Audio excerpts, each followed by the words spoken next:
tagumpay kasama si Kristo.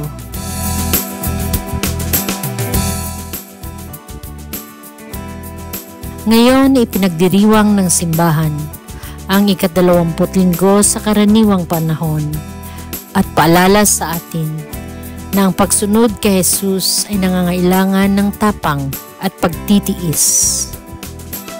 Ang unang pagbasa ay nagsasabi sa atin tungkol sa hirap na dinanas ng propeta ng Diyos.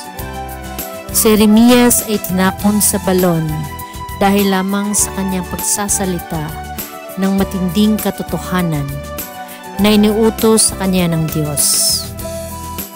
Gayunpaman, nagpadala ang Diyos ng isang tao upang iligtas siya. Tayo ba ay handang sumunod sa Diyos at magtiwala sa Kanya kahit sa kabila ng lahat?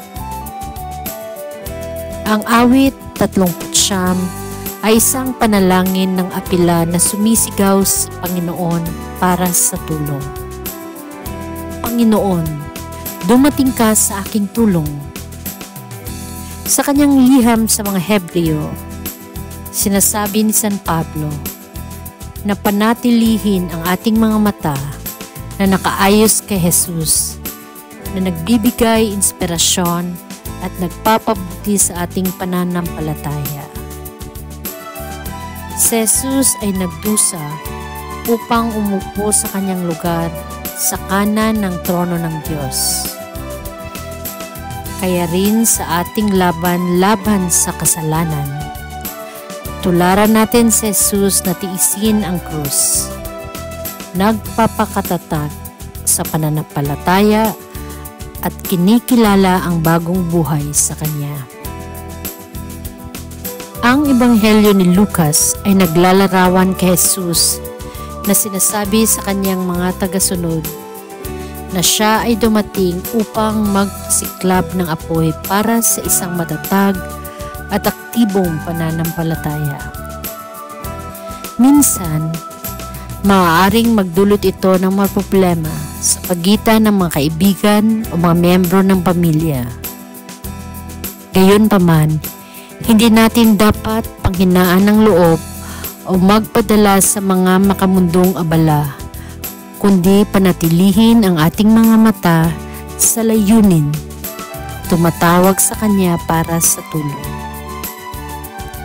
Meditasyon mula kay Santo Papa Leo 14.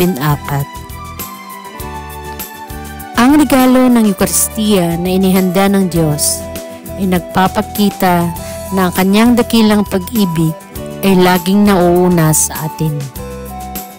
Ang pag-ibig ni Jesus para sa Kanyang mga disipulo ay hindi resulta ng pagkakataon, kundi isang sinadyang pagpili.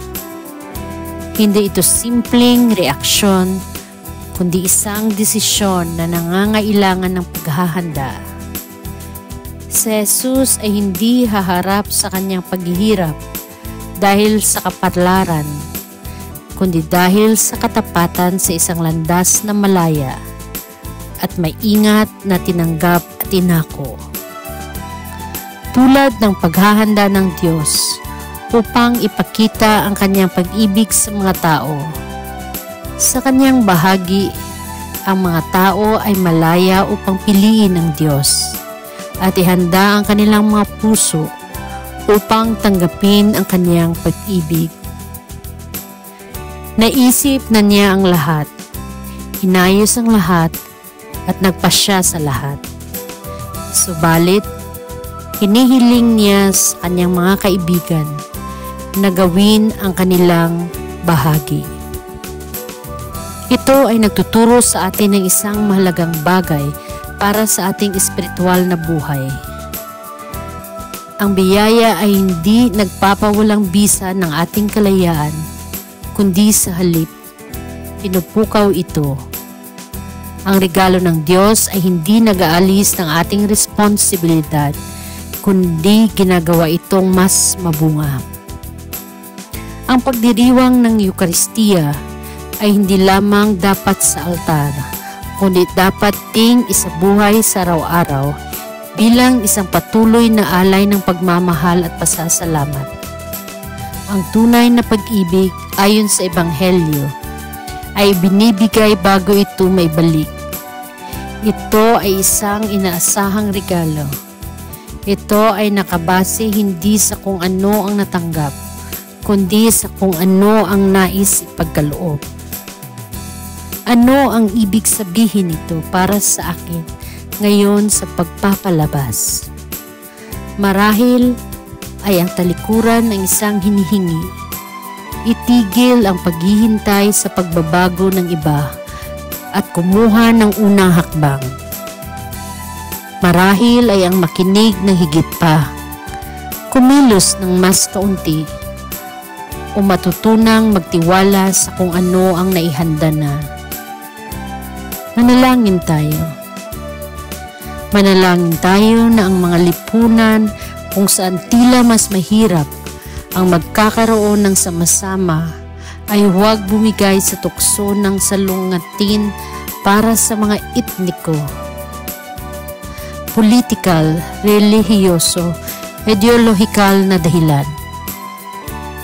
Jesus, Panginoon ng ating kasaysayan, tapat na kasama at buhay na presensya. Ikaw na hindi napapagod na makipagtagpo sa amin. Narito kami na nangangailangan ng iyong kapayapaan. Namumuhay kami sa mga panahon ng takot at pagkakahiwalay. Minsan kumikilos kami na parang nag-iisa. Nagbubuo ng pader na naghihiwalay sa amin sa isa't isa. Nakakalimutang tayo'y magkakapatid. Ipadala mo sa amin ang iyong Espiritu, Panginoon, upang muling buhayin sa amin ang pagnanais na magkakaintindihan, makinig, mamuhay ng magkasama ng may respeto at malasakit. Bigyan mo kami ng lakas ng loob na maghanap ng mga landas ng dialogo upang tumugon sa salungatan sa mga kilos ng pagkakapatiran, upang buksan ang aming mga puso sa iba nang walang takot sa pagkakaiba.